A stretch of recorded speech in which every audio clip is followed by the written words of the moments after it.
Buenas tardes. En este video se va a hablar de todo lo relacionado con el derecho de las obligaciones.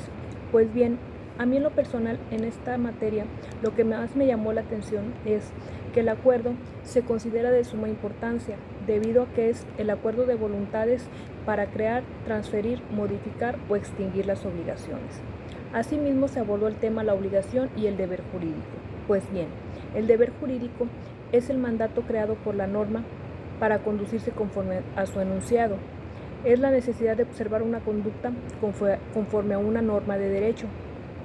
En cambio, la obligación es una clase de deber jurídico en la que la conducta necesaria, la exigida por la norma, debe ser presentada en beneficio de otro sujeto, determinado o determinable, con el cual se está ligado jurídicamente. Por otro lado, haré mención de cuáles son las fuentes de las obligaciones.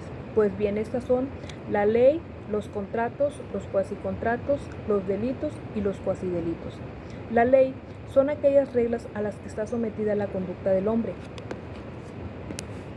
y son de obligado cumplimiento, como por ejemplo la ley de circulación de vehículos a motor y la seguridad vial obliga a respetar la distancia de seguridad y las velocidades de la vía.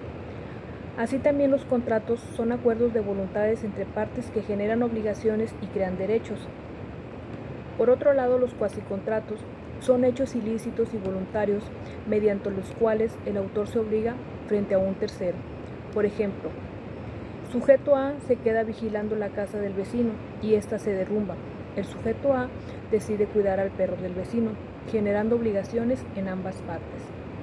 El sujeto A debe alimentar al perro, mientras que su vecino debe abonarle los gastos. Y los delitos son aquellos actos u omisiones, incluso si son imprudentes y que castiga el Código Penal. Por otro lado, los cuasidelitos son aquellas acciones que causan daño y que alguien ha realizado sin un ánimo de hacer daño.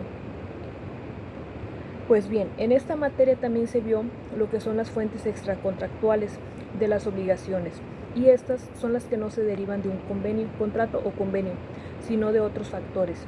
Algunos ejemplos de las fuentes extracontractuales son la declaración unilateral de voluntades, la gestión de negocios, el enriquecimiento ilícito y la responsabilidad civil. También vimos lo que es el incumplimiento de las obligaciones. El incumplimiento es la omisión de la prestación debida, sin consideración de si hay o no dolo o culpa, y puede ser total, parcial, y esto último cuando se realiza pero no conforme a lo acordado.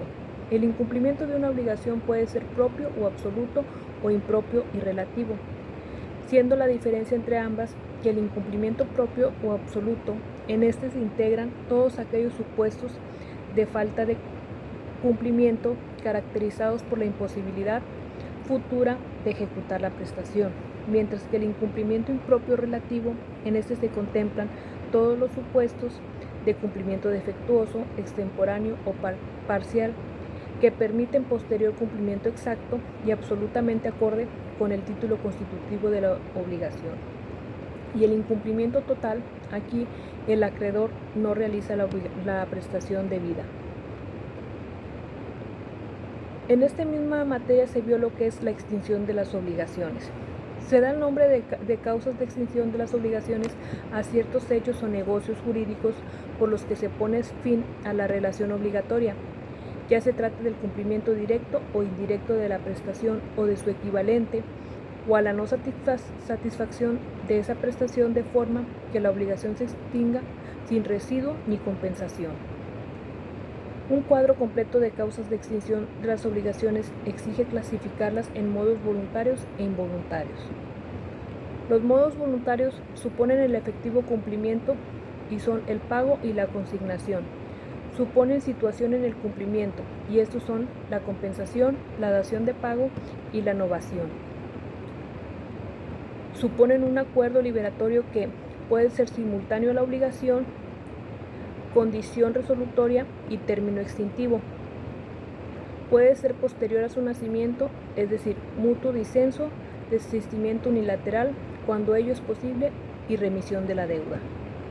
Y por otro lado, los modos involuntarios son por el sujeto, es decir, confusión y muerte en las obligaciones personales, por el objeto, es decir, pérdida o imposibilidad, por la falta de ejercicio, que es la prescripción liberatoria, y la inexigibilidad de la obligación.